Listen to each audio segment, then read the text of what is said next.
What's going on, everybody? Welcome back to another video. So this video is probably gonna maybe offend a couple people, or I don't know how you're gonna take this. I don't know how people are gonna kind of receive this video, but we'll see what happens. I'm gonna put this statement out there and this video out there, and then let's see how it goes, because I feel like this is one of the videos that aren't gonna get a lot of views and people aren't really gonna like this kind of video, but I feel like it kind of needs to be put out there to kind of be said, to kind of get set in the right track. You see what I'm saying? So let's just go through this video. Okay, so what we're gonna be talking about is everybody's gonna be a Pokemon investor, is a Pokemon investor right now, until we start seeing some downward trends in the market and some market starts going down. I know right now a lot of people don't want to hear that. I know a lot of, you know what I mean, like that. That's just like taboo right now. Like, oh, market's going down. Wait, what? No, it's not.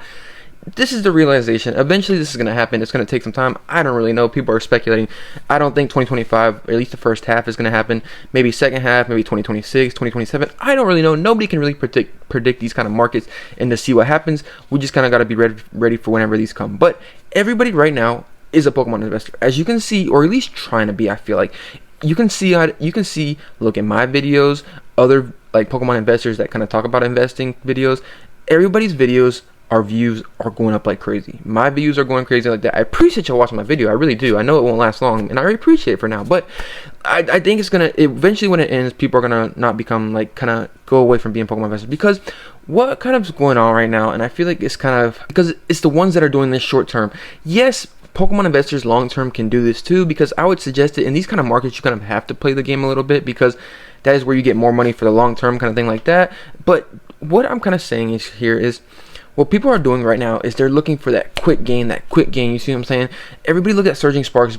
People are buying it for $100 and doing it for selling it, and now it's for $200. You see what I'm saying? People like that quick gain, This right here is bringing some negativity, or at least the kind of people in this hobby or the investing space that is not going to last here for very long. What is going to happen is, once we start having a downtrend market and people don't see these 20-30% gains, people are going to start leaving. But the people that are actual investors, once we get in those kind of markets, that's where people are going to be really kind of washed away. The people that are just in this for the short term and this like that, this is where people that are in this for the long term and really truly want to succeed with this are going to be shown. Like, for example, I know there's a lot of people, new investors right now. You have to kind of set your mindset set up for a long period of time. Don't think about the gains. Like my channel right now, what I talk about, different sets are going up, this, that, and the other, blah, blah, blah. But do I do my investing based off of that? No, I don't. I don't sell products. Ooh, it's up 10% today. Ooh, it's down 10% today. You know what I mean? Like that. I don't, those kind of markets, you don't really talk. I just enjoy talking about it. You know what I mean? Like that. I enjoy looking at what's going on and stuff like that, seeing what's going on in the market and everything like that. I like looking at the market and seeing what different sets what are going on with it, because it's interesting to see with me. Like I said, do I do my investing? Do I sell my products or buy products based on that? No, I don't, because that is where you're getting into dangerous territory, is where you're seeing these kind of gains and you're buying stuff being like, oh, it's going to go up 10%, 50%. You seem like that. You got to look at a long-term perspective. You'll hear this from a lot of people, of course. Long-term is where you really succeed in any type of investing. This is where you really create a kind of generational thing or generational wealth, is by doing this long periods of time, because you are not going to see gains. These gains we're seeing right now is not normal at all. This is not normal. I'm sorry to say. I know people kind of don't like hearing this, but the gains we are seeing right now is not normal. Long period of time is typically maybe 10-15%, maybe typically 8 to 10% in like the stock market and stuff like that. So it just takes time. This kind of gains over time. Real investing is not a short-term game. It's a long-term game. It takes a long period of time to do these kind of things. You have to stack, pile stuff around. You just have to hold it, buy it, sell it. You mean like that? Push into other things. You got to keep doing that down the line. It's not a short-term perspective. Once products start going down, that's where we're really going to see who are the real investors that are going to be in this for the long term, and who are the people that are just saying they're investors. You see what I'm saying? Like, it's okay to make some quick money right now. You mean like that? If you want to buy some products and kind of flip it or stuff like that, I feel like that's okay. For me personally, I feel like that's okay to do, because you have to, as long as you put that money into other things to make you more money. You see what I'm saying? Like, you don't just flip that money and just go spend it somewhere else. You see what I'm saying? Like, if you buy, like, let's say you bought Surging Sparks for $100, you sell it for $200. You go put that into something else. For example, Prismatic or whatever other set you feel comfortable putting it into. I feel like that kind of concept right there kind of gets put down a lot, and it's really kind of put down a lot in this kind of community or investor thing like that, because people are long term, yes, of course, but if you're doing that kind of thing short term, as long as you're putting it into long term things, then I can understand that. You see what I'm saying? It is a risky gamble. Don't gamble a lot of stuff. A big thing that I want to touch on in this video too is what a lot of people don't really say about this kind of talking or investor kind of community, I guess, really says about this is, you have to be okay, let's say I bought a couple boxes of Surging Sparks. I bought those, hold on to them long period of time.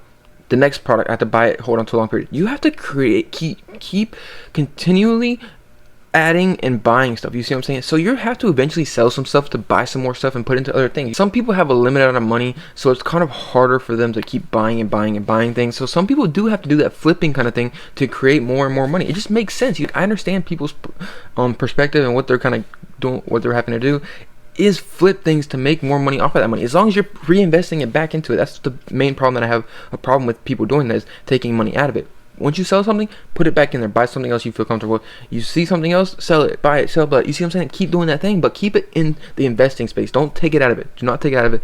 Long period of time, you will create actual wealth in doing that. But if you want to create wealth, you have to be holding this stuff for a long period of time too. You see what I'm saying? So you have to kind of find a common medium, be here, like hold stuff, flip stuff, hold stuff, flip stuff. You do different things. Kind of, you have to figure out what works for you best. I feel like I don't really do the flipping stuff too much personally, at least maybe right now. Like I said, I'm gonna have to find another income source to kind of supply this. Like I said, I might start like a rip and ship down the road. We'll see what happens. I don't know. I really thought about it because I feel like that'd be really fun, but we'll see what happens. Maybe next year or something like that. Maybe something that I get into. But there's different kind of things you have to kind of create.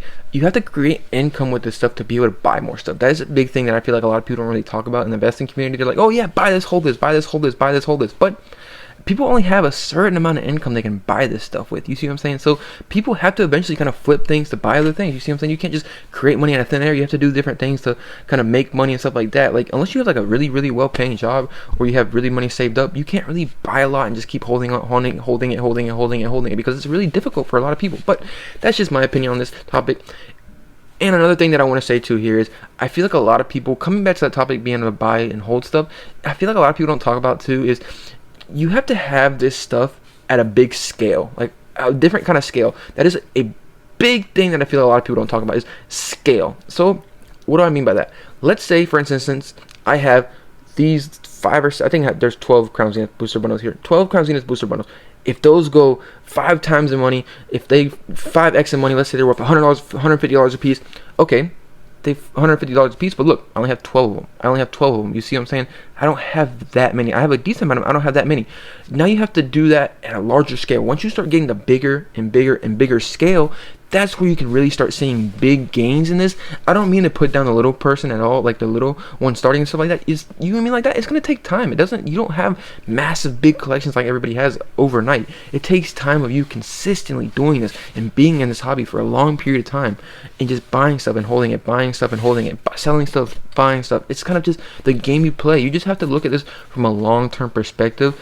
And don't get really into like the mindset people are getting into right now, being like, oh, short-term game this, short-term game this. You can play that. You can have fun in this kind of game right now a little bit, but don't risk a lot of the wealth you've already created with this Pokemon products and stuff like that. Kind of take it a little bit of fun money, I guess you can call it that. Like being like, you're risking some, but you're okay if it goes down to zero. You see what I'm saying? Doing those kind of flips and whatever you want to do to double and triple up your money, if it even works. You see what I'm saying? Like that. But that's just different ways you can try to do that. At the end of the day, you have to do what's best for you, but this video is kind of all over the place and getting to different points. The main points of this video that I wanted to get across is, 1, think long term, don't think short term.